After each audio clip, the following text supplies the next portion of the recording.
A palavra de Deus nos fala que seremos julgados por nossas palavras e ações. Quando o Filho de Deus esteve neste mundo, falou de amor e misericórdia do Pai, mas também falou da ira de Deus contra os filhos do diabo e do lago de fogo e enxofre preparado para Satanás e os seus. Desde o início dos tempos, ouvimos falar de homens que brincaram com o Todo-Poderoso e não se deram bem. Pois brincar com o homem é uma coisa, mas caçoar do Deus dos exércitos, aquele que nunca perdeu uma batalha, isso já é bem diferente. Aqui neste canal já mostrei inúmeros casos de pessoas que falaram coisas absurdas, blasfêmias e heresias. Uns já se foram, outros ainda não. Muitas das vezes fui criticado, achincalhado, xingado, entre outras coisas, apenas por mostrar a verdade. Muitas das vezes só porque falei dos ídolos preferidos de alguns. Mas tem muitos dos inscritos que abriram a mente com esses meus vídeos, pessoas que pediram batismo, irmãos que mudaram de vida através desses mesmos vídeos, e isso me alegra. Toda a honra e glória ao nosso eterno Deus. Pois bem, este é mais um vídeo da série Com Deus Ninguém Brinca. Espero que o vídeo seja levado não no sentido da ofensa, pois não sou julgador, pois só Deus pode julgar. Sou apenas um pequenino e fraco servo de Deus que não gosta do que está acontecendo no mundo. E como diz na palavra, devemos condenar o pecado em qualquer circunstância, lembrando a todos que quem defende o mal tem parte nas suas obras. Agora é hora daquela pergunta: estão todos preparados? Com Deus Ninguém Brinca 12. Na história do universo nunca houve nem haverá traição maior. A criatura que representava a mais magnificente obra do seu Criador ressentiu-se de que sua glória era apenas emprestada, de que o papel que lhe estava destinado era o de tão somente refletir a infinita majestade do Deus que lhe deu fôlego de vida. Dessa maneira nasceu no coração de Lúcifer o desprezível impulso de rebelião. Esse impulso originou a insurreição angelical, que foi a mais terrível sedição na história de todos os tempos. A Bíblia relata em dois profetas, Isaías e Ezequiel, de como Lúcifer se fez traidor. Como você caíste do céu, ó estrela da manhã, filho da alvorada, como fui atirado à terra, você que derrubava as nações, você que dizia no seu coração, subirei aos céus, erguerei meu trono acima das estrelas de Deus, e eu me assentarei no monte da Assembleia, no ponto mais elevado do Monte Santo. Subirei mais alto do que as mais altas nuvens, serei como o Altíssimo, mas às profundezas do Sheol você será levado, irá ao fundo do abismo. Muitos estudiosos dizem que Isaías estava falando do rei da Babilônia, mas o texto deixa bem claro que não poderia ser de um homem que o profeta estava falando, pois o texto diz, como caíste do céu. Também diz, subirei aos céus, erguerei meu trono acima das estrelas de Deus, eu me assentarei no monte da Assembleia, no ponto mais elevado do Monte Santo. Subirei mais alto do que as mais altas nuvens, serei como o Altíssimo, coisa que é impossível para um ser humano. Já o profeta Ezequiel é mais detalhado. Filho do homem, erga um lamento a respeito do rei de Tiro e diga-lhe, assim diz o soberano Senhor, você era o modelo da perfeição, cheio de sabedoria e de perfeita beleza. Você estava no Éden, no jardim de Deus. Todas as pedras preciosas o enfeitavam, sárdio, topázio, diamante, berilo, ônix e jaspe, safira, carbúnculo e esmeralda. Seus engates e guarnições eram feitos de ouro. Tudo foi preparado no dia que você foi criado. Você foi ungido como um querubim guardião, pois para isso eu o determinei. Você estava no Monte Santo de Deus e caminhava entre as pedras fulgurantes. Você era inculpável em seus caminhos, desde o dia que foi criado até que se achou maldade em você. Por meio do seu amplo comércio, você encheu-se de violência e pecou. Por isso eu o lancei em desgraça para longe do monte de Deus. E eu o expulsei, ó querubim guardião, do meio das pedras fulgurantes. Seu coração tornou-se orgulhoso por causa da sua beleza, e você corrompeu a sua sabedoria por causa do seu esplendor. Por isso eu o atirei da terra, fiz de você um espetáculo para os reis. O texto fala de uma profecia sobre o rei de Tiro, mas as palavras do texto têm sentido maior, pois é um desabafo de Deus, pois está dizendo, você era o modelo de perfeição, cheio de sabedoria e de perfeita beleza. Será que o rei de Tiro era tudo isso? Você foi ungido como querubim guardião. Aqui fica claro que o texto não está falando de um mero humano, e sim de um ser sobrenatural, querubim guardião. Satanás quis ser mais do que Deus, por ser bonito e ter muito poder. Aí o Todo-Poderoso o lançou do céu na terra e colocou nele um decreto.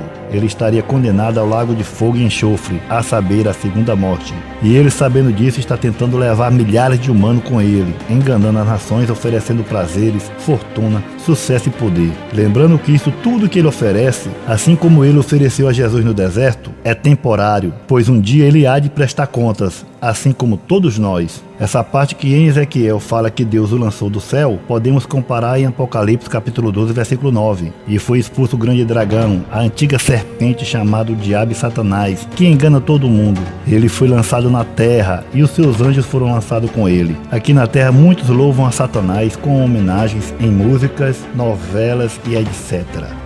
A minha sorte grande foi você cair do céu, minha paixão verdadeira. É lindo teu sorriso, o brilho dos teus olhos, meu anjo querubim, meu anjo querubim, meu anjo querubim. Thank you to Satan for giving me inspiration on how to play this role. Thank you to Satan for giving me inspiration on how to play this role. A gente fará aliança até com o diabo para combatê-los. A gente fará aliança até com o diabo para combatê-los.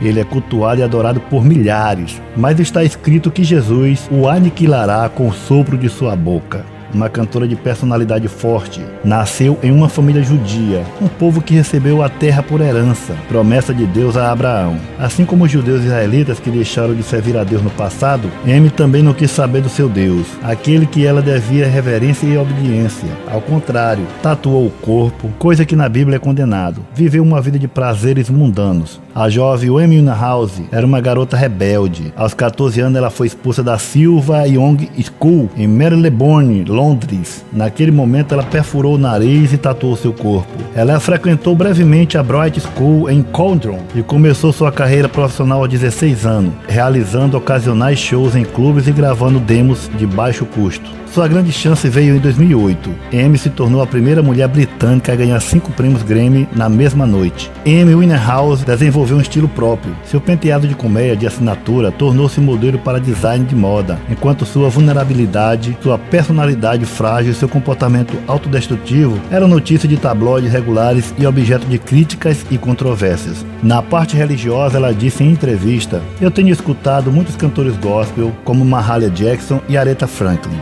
Eu amo o evangelho, porque o evangelho é tão verdadeiro. Você sabe, eu não sou religiosa, mas não há nada mais puro do que o relacionamento que você tem com seu Deus. Não há nada mais forte do que isso, além do meu amor pela música. O evangelho é muito inspirador." Aqui está mostrando que ela conhecia a verdade, mas o desejo pelo sucesso sufocou sua vida, assim como na parábola do semeador que Jesus contou. A semente que caiu entre os espinhos é a palavra que foi sufocada pelas coisas do mundo. Amy morreu aos 27 anos, em 23 de julho de 2011, em sua casa em Londres, após uma longa batalha contra o alcoolismo. A morte foi documentada como overdose, mas muitos dizem que ela foi morta em ritual Illuminati. Seu corpo foi cremado, coisa que não é aceita pelo judaísmo. Suas cinzas foram enterradas em Londres, no Reino Unido. A voz considerada por muitos a mais marcante de todos os tempos, sem dúvida de Janis Joplin, considerada a rainha do rock and roll dos anos 60, nasceu no Texas, Estados Unidos. A menina foi criada dentro da igreja evangélica chamada Church of Christ. Lá se destacou cantando no coral. De voz belíssima, a criança era aplaudida. Por isso, galera, interessante, não devemos ter cantores dentro das igrejas. Devemos cantar todos juntos, sem se sobressair ninguém, pois somente Cristo deve ser glorificado dentro da igreja. De tanto ser homenageado, com aplausos, com parabéns, tipo, você canta divinamente, coisas desse tipo. O inimigo entrou nessa parte. Ele sempre acha uma brecha. Agora, não mais menina, a garota começou a ver que existia um mundo de opções para a sua voz. Deixou para trás o seu Salvador Jesus Cristo e começou a cantar pelos bares da vida. Nessa época, Janis intensificou o uso de drogas e passou a usar heroína. Janis Joplin sempre bebeu muito em toda a sua carreira. O uso de drogas começou a ser mais importante para ela do que cantar, e também começou a arruinar sua saúde. No dia 3 de outubro de 1970, Janis Joplin visitou o estúdio Sunset Sound Record em Los Angeles, na Califórnia. A gravação dos vocais de Janis estava agendada para o dia seguinte. A noite foi para o hotel. No dia das gravações, 4 de outubro, não apareceu no estúdio. Então John Cook, empresário da banda, foi até o hotel, onde a encontrou morta, vítima de overdose de heroína, possivelmente combinada com efeitos do álcool. Galera, interessante, esse povo tudo morrendo jovem. Esse aqui vai me custar muito dislikes, mas eu não poderia deixar de falar, pois foi a pedido dos inscritos. Quem não gosta de assistir o Chaves e a vila dos mais engraçados malucos do mundo? Conhecido internacionalmente, a turma do Chaves percorreu o mundo com seus hilários personagens. Quem nunca ouviu? Cale-se, cale-se, cale-se, você me deixa louco! Ou Isso. quem nunca ficou com raiva quando a Dona Florinda bate no seu Madruga? Só que nesse grupo havia alguma coisa por trás de tanto sucesso. Algumas escapadelas já mostravam a realidade dos fatos. Dizem por aí em blogs por pesquisadores que o Chave do 8 significa o moleque do 8. Moleque é o deus Moloque, citado na Bíblia. E o número 8 na Cabala representa o renascimento, renovação, regeneração, caracterizando pessoas trabalhadoras que sabem gerenciar e que fazem qualquer tipo de sacrifício por aquilo em que acreditam. São exigentes e ambiciosas. O nome do Chaves ninguém sabe, e também sua casa no 8 nunca foi mostrada. Pra mim, nada demais até aqui. Mas vamos ver mais um pouco. Roberto colecionou polêmicas durante a carreira, várias delas relacionadas ao elenco de seus seriados. A principal diz respeito à batalha judicial que travou com Maria Antonieta de las Neves, a Chiquinha, pelos direitos de utilização da personagem, criada e posteriormente registrada por ele. Bolanos processou a atriz desde que ela apareceu caracterizada na série Aqui Está La Xeridrina, dando origem a um longo e desgastante embate na justiça. Em 2013, após 13 anos de disputa, Antonieta finalmente obteve o direito sobre a personagem Chiquinha, mas nunca voltou a falar com Roberto Bolaños. Y le dije, bueno, tú ya no quieres hacer el Chavo, pero yo voy a seguir siendo la Chilindrina. Ninguno otro de sus actores va a salir con su personaje. Já com Carlos Villagrán, o Kiko, a relação também não era das melhores, principalmente após a saída do ator do elenco do Chaves, no fim dos anos 70.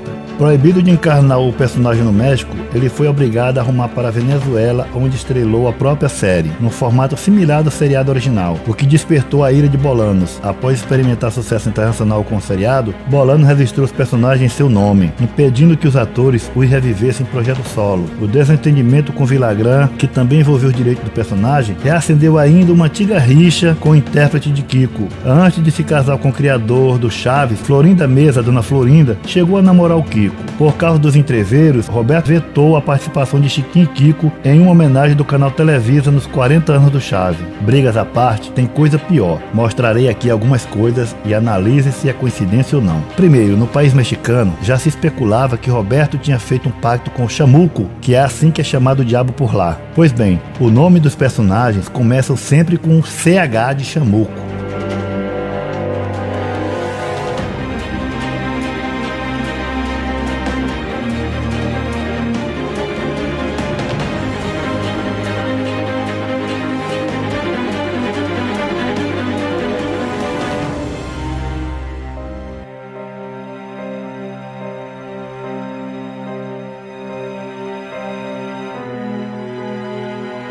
Veja aqui o símbolo nazista desenhado no muro, uma homenagem a Hitler. E aqui ele faz o papel de Hitler. Veja bem no cardápio do restaurante de Dona Florinda, o olho que pensa que tudo veio dos Illuminatis. Será coincidência?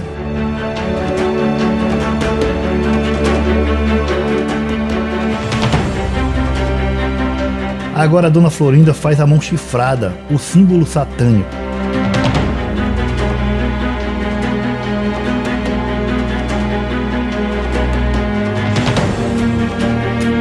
Nessa cena aqui, Chiquinha também faz a mão chifrada. Agora a bruxa do 71 invoca Satanás. Satanás! Venha cá, Satanás! Aqui olhem bem quando ela chama o nome do Satanás e o Nhonho faz a mão chifrada. É teu, Satanás! Várias outras coisas apareceram no Chaves, coisas bem estranhas. Então quem é você? Mefistófeles. Simplesmente o diabo. Bem, galera, interessante, verdades ou não, é como eu sempre falo, isso são coisas tenebrosas, draculescas e transilvânicas. Eu vou ficando por aqui, lembrando que quem serve a Cristo e cumpre os seus ensinamentos não deve temer a nada, pois não há ninguém maior do que o nosso Deus. Eu vou chegando nessa, fiquem todos com Deus. Valeu!